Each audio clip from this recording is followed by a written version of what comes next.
यहाँ पे आप लोग क्या कर रही हैं? वैसे घूमने आए थे। अच्छा, आप? हम लोग भी दीदी का साथ में आए थे।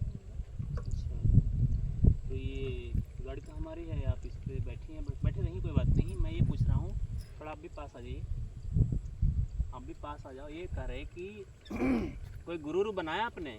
हाँ, बनाए हैं। अच्छा, कौन है आपके गुरुजी? सबसे पहला माता पिता, उनके बाद जो टीचर होते हैं हम लोग को पढ़ाते हैं, ज्ञान देने वाला, तो उन्हीं के बनाए हैं गुरु। अच्छा, और आपके परमात्मा के शिव बारे में कुछ गुरु। पता है? शिव गुरु है, हाँ, मैंने शंकर जी ही परमात्मा है हाँ। और शंकर जी ही गुरु जी हैं आपके? नहीं, टीचर है गुरु। हाँ। अब शंकर जी है हम लोग का भगवान। अच्छा, तो हम ये कह रहे थे कि तो परमात्मा तो दूसरा है, क्योंकि भगवती पुराण में लिखा हुआ है कि विष्णु जी कह रहे हैं कि ये माते दुर्गे, तुम सनातनी देवी हो, हम तीनों भाइयों का तो आविर्भाव होता है, जन्म होता है और तिरोभाव होता है। तो आप कैसे कह सकते हैं कि परमात्मा शंकर जी? हम लोग का वेद है, पत्थर में भगवान होता है, हम उनको दिखा सकते हैं प्रमाण। कबीर जी तो कहते हैं पत्थर पूजे हरि मिले तो हम पूजे पहाड़, उनसे तो चाकी भला पीस खाए संसार। तो पत्थर कबीर साहब क्यों कह रहे हैं ऐसा? अगर वो पत्थर में ही भगवान होते तो कबीर साहब ऐसा क्यों बोलते? कबीर तो जितने भी नानक जी हैं उनके गुरु हुए, घीसा देवे उनके गुरु हुए, गरीबदास जी महाराज उनके गुरु हुए, धर्मदास उनके गुरु हुए। तो जितने भी महापुरुष हुए उन सबके गुरु जी जो हैं ये संत कबीर साहब हैं। तो कबीर साहब ऐसा क्यों बोलते हैं फिर कि पत्थर पूजे हरि मिले तो हम पूजे पहाड़, तो उनसे तो चाकी भला पीस खाए संसार? हमको तो मालूम नहीं है, उतना हम सिर्फ सोम को सोमवारी करते हैं। सोमवारी तो करते हैं, सोमवार करने से क्या मिलता है?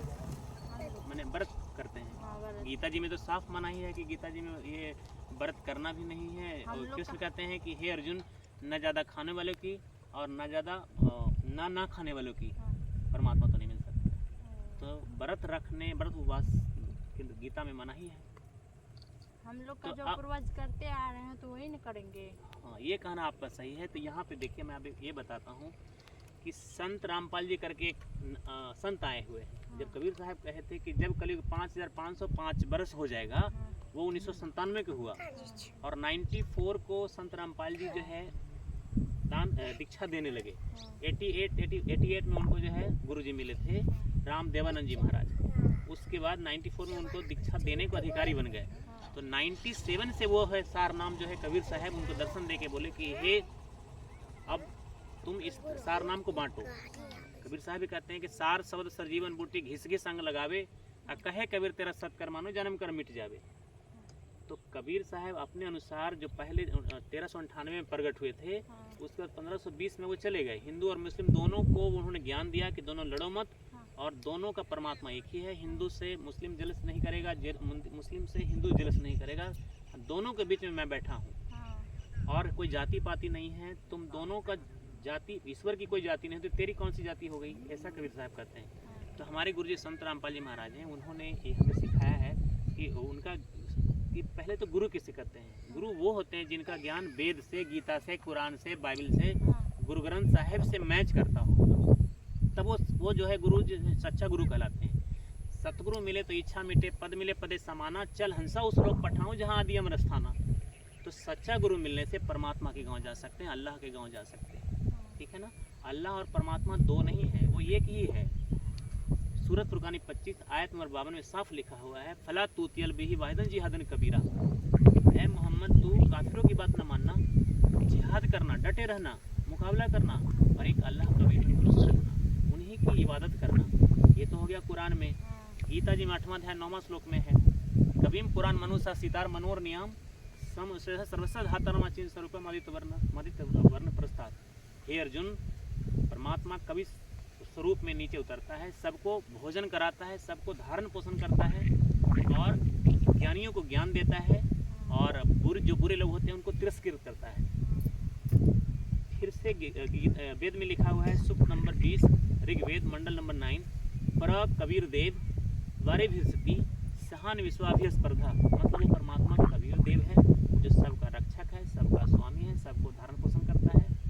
उसी तरीके से और यजुर्वेद में भी है, कबीर अंगारियसी बंभारियसी ऋतुधामसी स्वज्योति।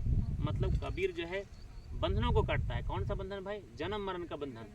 यहाँ पे जन्म मरण का बंधन है, वो कटवाना बहुत जरूरी है। और उसको काटने वाला वो तत्वदर्शी संत ऊपर से उतरता है, वो भगवान ही होता है, ईश्वर ही होता है। तो यहाँ तीन देव, तभी तो कबीर साहब कहते हैं तीन देव को जब जो कोई ध्यावे उनकी कभी ना होए मुक्ति। तीनों देवता की जो भक्ति करते हैं उनकी कभी मुक्ति नहीं हो सकती। राम कृष्ण अवतार है इनका, नहीं संसार, जिसने संसार किया वो किसी नारी से नहीं जन्मा। तो ऐसा जो परमात्मा है वो चारों युग में आता है। वो सतयुग में सुकृत नाम से परमात्मा आता है, त्रेता में मुनिंदर नाम से आता है, द्वापर में करुणा नाम से आता है, कलयुग में कबीर नाम से वो आता है। तभी तो वो बोले थे सिकंदर लोदी को किए सिकंदर लोदी, हम ही अलग खल्ला है कुतुब गौसर पीर, गरीब दास खाली घनी हमरा नाम कबीर। तो हम आपसे ये बोलते हैं कि हमारे गुरु जी का जो ज्ञान है वो सच्चा ज्ञान है, सभी सदग्रंथों से मेल खाता है। ये बताइए आप कि सूरज कितने हैं? हिंदू के लिए अलग, मुस्लिम के लिए अलग है क्या? नहीं, एक ही है ना। तो ईश्वर तो एक ही होगा ना।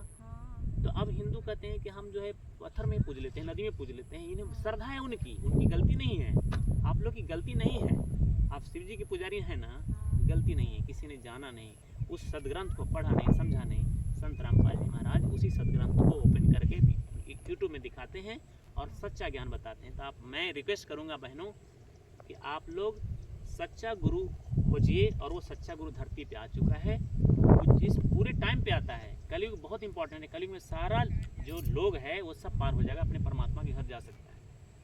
तो मैं तो इतना कहूँगा, सच्चा गुरु जो संत रामपाल जी महाराज का वीडियो आते हैं, उनके किताब है ज्ञान गंगा, उनको पढ़िए, वीडियो से देखिए, एकदम कन्फर्म हो जाइए। क्योंकि कबीर साहब भी कहते हैं कि अक्षर पुरुष एक पेड़ है, निरंजन वाकी धारा, तीनों देवा शाखा है, पात रूप संसारा। माने जड़ जो हो गया वो परमात्मा है, तना है अक्षर पुरुष, और डार ही निरंजन हो गया, अलख निरंजन, और तीनों देवता शाखा है, और पात रूप संसार। तो जड़ को पहचानना पड़ेगा, तना और डारी और ब्रांचेज और पत्तियां, इन सब को जो डिस्कस करता है, जिसके बारे में बताता है, वो तत्वदर्शी संत कहलाता है।